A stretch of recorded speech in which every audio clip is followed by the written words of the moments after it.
ప్రజలందరూ కూడా నమస్కారం. సో మనకి ఒక 3-4 రోజుల క్రితం 27th 28th రోజు కురిసిన భారీ వర్షాలు, అతి భారీ వర్షాలకు కూడా సుమారు ఒక 11 మండల్స్ మన జిల్లా వ్యాప్తంగా కూడా బాగా ఎఫెక్ట్ అయినాయి.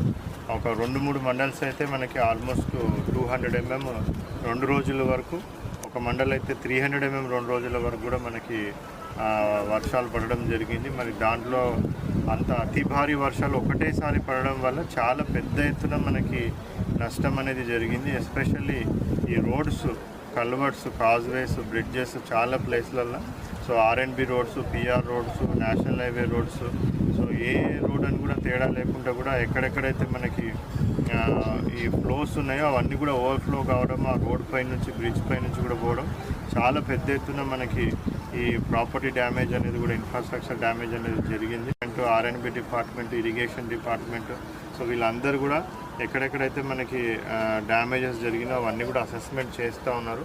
మ్యాక్సిమం మన కృషి ఏంటంటే యాజ్ ఎర్లీ యాజ్ పాసిబుల్, ఎంత త్వరగా అయితే అంత త్వరగా ఆ ట్రాఫిక్ని పునరుద్ధరించడం అనేది ఒకటి మెయిన్ థింగ్ మనం పెట్టుకున్నాం.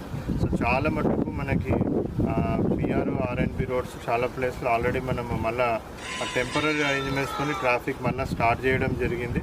సో ఇంకా ఏవైతే మిగిలిపోయి ఉన్నాయో, సో అవి కూడా కొన్ని పెద్ద పెద్ద వర్క్స్ మాత్రమే మిగిలిపోయింది. ఇప్పుడు నిజాంపేట్ నుంచి మనకి సిద్దిపేట పోయే రూట్ ఇక్కడ చూస్తే నేషనల్ హైవేది ఆల్మోస్ట్ ఇక్కడ టోటల్గా కూడా డ్యామేజ్ అయిపోయింది. అంటే ఏ వెహికల్స్ కూడా పోనిచ్చే పరిస్థితులు ఇప్పుడు ఇక్కడ లేదు. మన నేషనల్ హైవే వాళ్ళు కూడా ఇక్కడికి వచ్చి చూసి మరి ఆల్టర్నేట్ అరేంజ్మెంట్స్ చేస్తామని చెప్తా ఉన్నారు.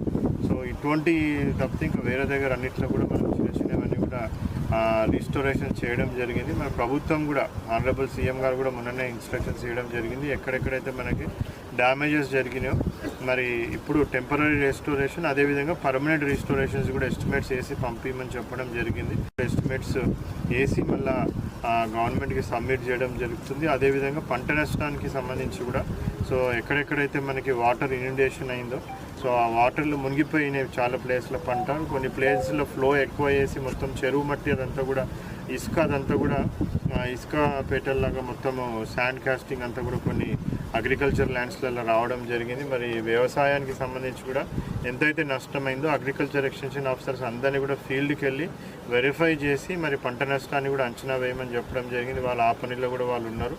సో ఈ పంట నష్టం కానివ్వండి, ఈ రోడ్లు, bridges, culverts, causeways, PR department, RNB, మళ్ళీ ఎన్హెచ్, వీటన్నిటివి, అదేవిధంగా ఎలక్ట్రిసిటీ కూడా మనకు ఒక 113 విలేజెస్కి కట్ ఆఫ్ అయితే మరి యుద్ధ ప్రతిపాదకైన వాళ్ళందరూ కూడా 24/7 వాళ్ళు మొత్తం వర్క్ చేసి నిన్నటి వరకు, నైట్ వరకు కూడా మొత్తం అన్ని విలేజెస్కి కూడా ధూప్ సింగ్ తాండా